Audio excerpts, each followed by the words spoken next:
I think it's safe to say this thing's gone and paid for itself. So I recently got myself a new toy. This is the XP Deus 2, water bottle not included, but this metal detector is waterproof. So I'm going to go ahead and test out a new theory.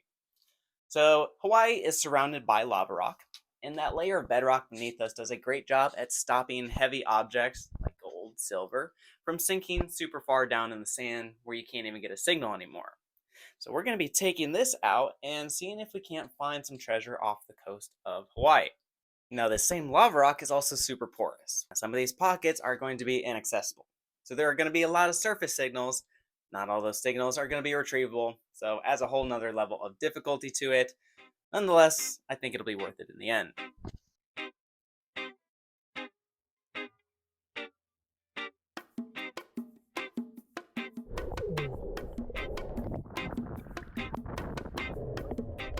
A new metal detector always comes with a bit of a learning curve, and learning that curve underwater was not ideal, but eventually we tweaked some settings and we were finally starting to get onto some targets.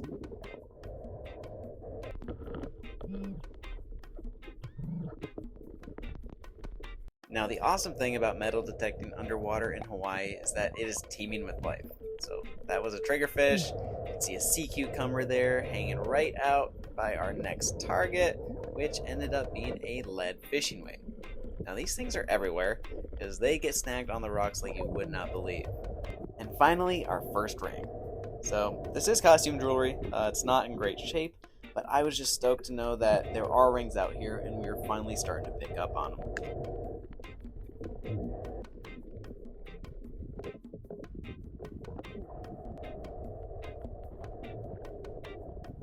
And this little guy is one of my favorite reef creatures. This is a spotted toby. But this is when things really started to heat up.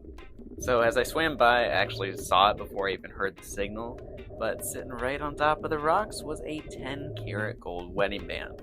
Now, I was absolutely stoked, because this is the first wedding band I had ever found before, and it looks pretty good on me. And there goes a Hawaiian green sea turtle.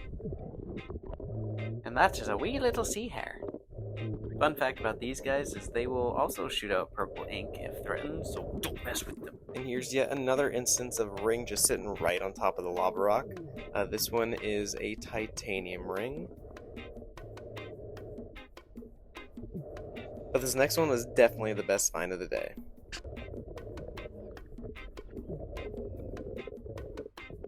Now, it had been in there quite a while, so believe me when I tell you, this thing put up a heck of a fight. But the fight was well worth it, because this ended up being a massive 14 karat gold wedding band.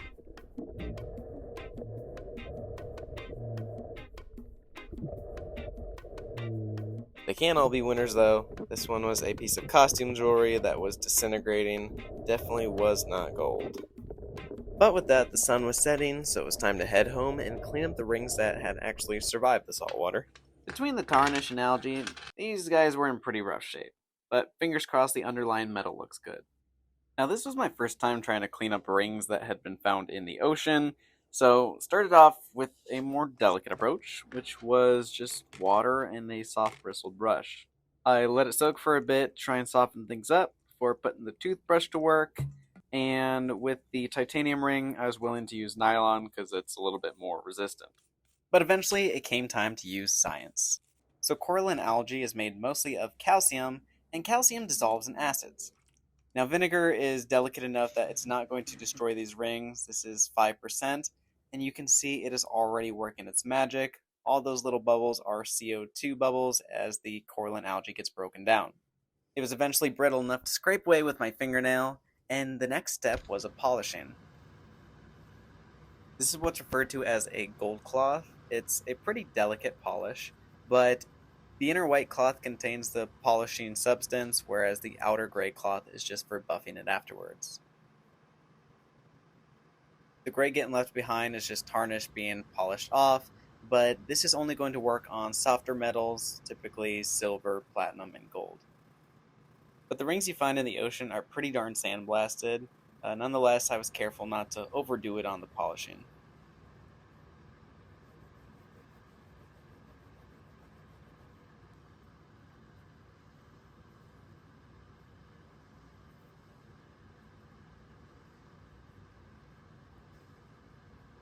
Now, the weird thing about polishing these rings is that afterwards there was this super sexy guy being reflected in the surface. I'm not sure what that was all about, but one ring down and one to go. Now, this bougie brass knuckle was a little worse for wear. It definitely had a lot more tarnish than the previous one. Nonetheless, there's that handsome man looking right back at us.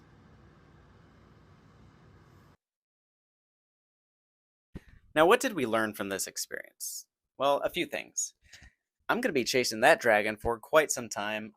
2 gold rings in one day is a pretty massive adrenaline high, but I think we can top it. Another thing, full face masks. Do not recommend. Towards the end there, I was starting to feel pretty crappy. They have a lot of dead space in them, and so it's thought that you rebreathe a lot of your CO2. In addition, it's a lot harder to breathe through those full face masks than a typical traditional snorkel. And I actually had some lung discomfort following 48 hours, so gonna get myself a typical snorkel and mask combo. Also, all the air around your face makes it so that you are very buoyant. I kept floating to the top, so gonna get myself a dive belt, fill it with all those lead fishing weights that I find. Another thing, rocks hurt. My hands were absolutely shredded after that experience.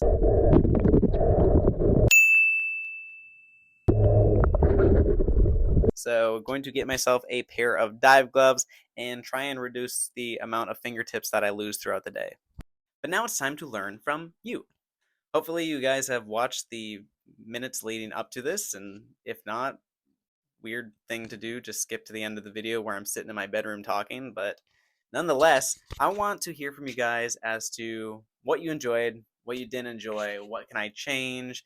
Do you want me to switch out the voiceover, learn how to breathe underwater, speak to you directly, American Sign Language, telepathy, in all of the above? I value your guys' opinion, and I'm learning along the way, so feel free to let me know what you think. But we are definitely making modifications to the entire setup. There's a lot more efficiency to be had because, man, 8 hours out there swimming around takes it out of you, and not looking to feel that way again. But then again, shiny fingers, pretty great.